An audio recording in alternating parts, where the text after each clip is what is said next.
Rockstar Games поделились огромным списком изменений, о которых давно просили игроки. Обновление транспорта, улучшение игрового процесса, поправки в балансе игры и доработки редактора. Список очень большой, все это появится в GTA Online уже 13 июня вместе с новым апдейтом «Наемники Сан-Андреаса». Усаживайтесь поудобнее, сейчас быстро пробежимся по всем изменениям и сделаем вывод, пойдут ли они на пользу мультиплееру, либо же все-таки нет. Обновление все ближе и ближе, это значит, пришло время подготовиться. Дабы не мучить себя фармом и позволить все и сразу, я приглашаю вас в свою личную группу по прокачке. Более 8000 положительных отзывов, большой ассортимент товаров как на ПК, так и на консоли по сниженным ценам, любое количество денег, уровень, скиллы, репутация автоклуба и многое другое, регулярные акции и бонусы постоянным клиентам. Один совет: при заказе рекомендую использовать мобильную версию ВКонтакте, ибо только через нее отображается весь список товаров. Через компьютер, к сожалению, многого не видно из-за ограничений самого ВК. Все ссылки само собой в описании, переходи и заказывай лучшую прокачку в Рунете.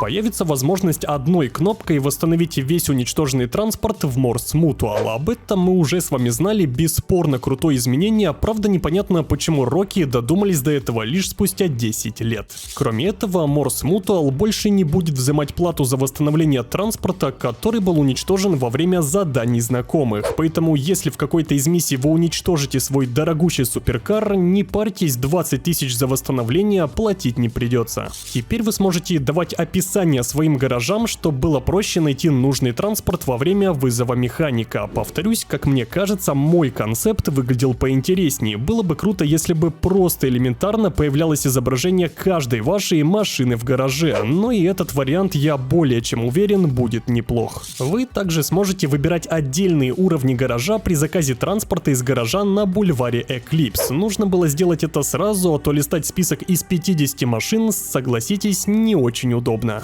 Находясь на борту нового самолета F-160 Raiju, нажмите вправо на крестовине, чтобы войти в режим скрытности. За режим вертикального полета теперь отвечает нажатие на левый джойстик, кнопку L3. Нажав на эту кнопку в воздухе, вы сможете войти и выйти из режима вертикального полета. Короче, немного изменили управление на геймпадах, стелс-режим теперь включается на крестовине вправо, а функция вертикального взлета и посадки на левый сосочек. Истребитель будет называться F-160 Raiju, будет иметь как функцию VTOL, так и стелс-режим. Круто. В меню взаимодействия можно будет перезаказать доставку у вашего ПКП, Avenger или Terrorbyte в точку ближе к вашему текущему местоположению. Бывали моменты, когда действительно раздражало, что нельзя перереспавнить тот же Terrorbyte поближе к себе, но в целом я особо никогда не задумывался, что это улучшение нужно добавить. При просмотре гонок в меню дел вы сможете применить дополнительные фильтры. Вот это звучит интересно, очень жду, хочу посмотреть, как будет реализовано в игре. Надеюсь, не так же ублюдски, как фильтры по поиску тачек в интернет-магазинах.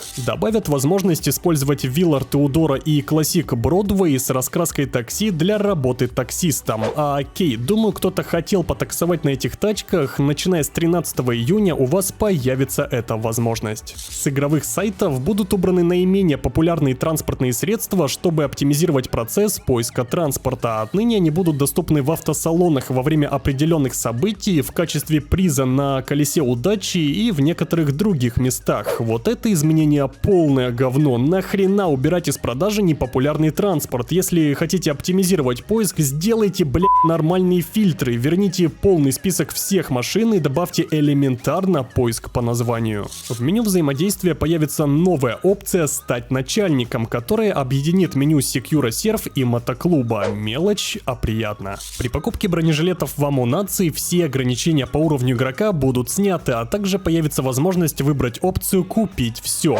Кайф, самые топовые бронежилеты теперь можно будет купить даже игрокам с первым уровнем, а если необходимо полностью пополнить запас, нужно будет нажать всего одну единственную кнопку. После быстрого перезапуска задания броня будет восстановлена до того уровня, который был у игрока при входе в лобби. Теперь, когда вы надеваете бронежилет через селектор оружия, тип брони будет автоматически назначаться в соответствии соответствии с тем, сколько урона получил ваш персонаж. Грубо говоря, игра сама будет определять, какой именно бронежилет, легкий, средний или тяжелый, вам нужен. Так сказать, что броня не пропадала в никуда. При прыжке с парашютом и в свободном падении игроки больше не будут получать входящие звонки от Тома Коннорса или English Дэйва. Без понятия, о чем идет речь, либо я не замечал, либо мне просто-напросто при падении никогда эти додики не звонили. Задания по ликвидации от Мартина Мадраса больше не требуют участия нескольких игроков и могут быть пройдены в одиночку. Rockstar продолжают развивать игру для соло-игроков, с каждым апдейтом какие-то старые миссии и занятия получают возможность прохождения в одиночку. В меню настроек будет добавлена дополнительная возможность настройки бега. Это для консольщиков, кто заколебался спамить крестик, чтобы быстро бежать, теперь его можно будет просто зажать. Игроки смогут выбирать имя для производимой кислоты в меню взаимодействия и получать за продажу такой брендированной кислоты бонус в 5%.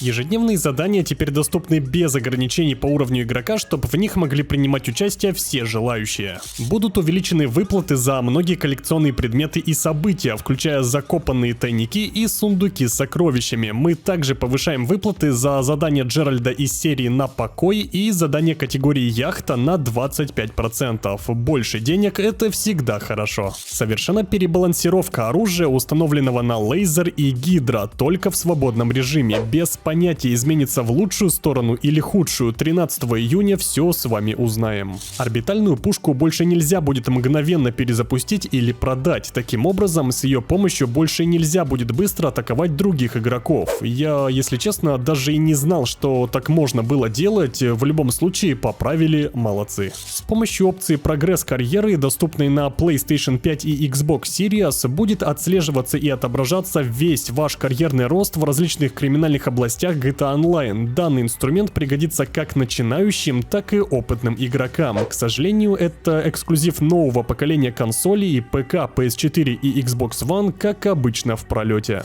Кроме этого, будет добавлено множество изменений в редактор. Все перечислять не буду, ибо я не картодел и мне это просто не интересно. Полный список вы видите прямо сейчас на своих экранах. Если вкратце, появится больше новых предметов для создания карт, добавят возможность выбирать редкую погоду, в том числе снег и Хэллоуин, и наконец-таки можно будет отрубить фоновую музыку. На скриншотах ничего необычного я не заметил, единственное — это новые кроссовки, закос под Easy Boost или NMD-шки, что-то в этом духе, и новая цепочка. По крайней мере, лично я такой в игре не припомню, а в остальном все по-старому, никакого другого нового контента я здесь не обнаружил.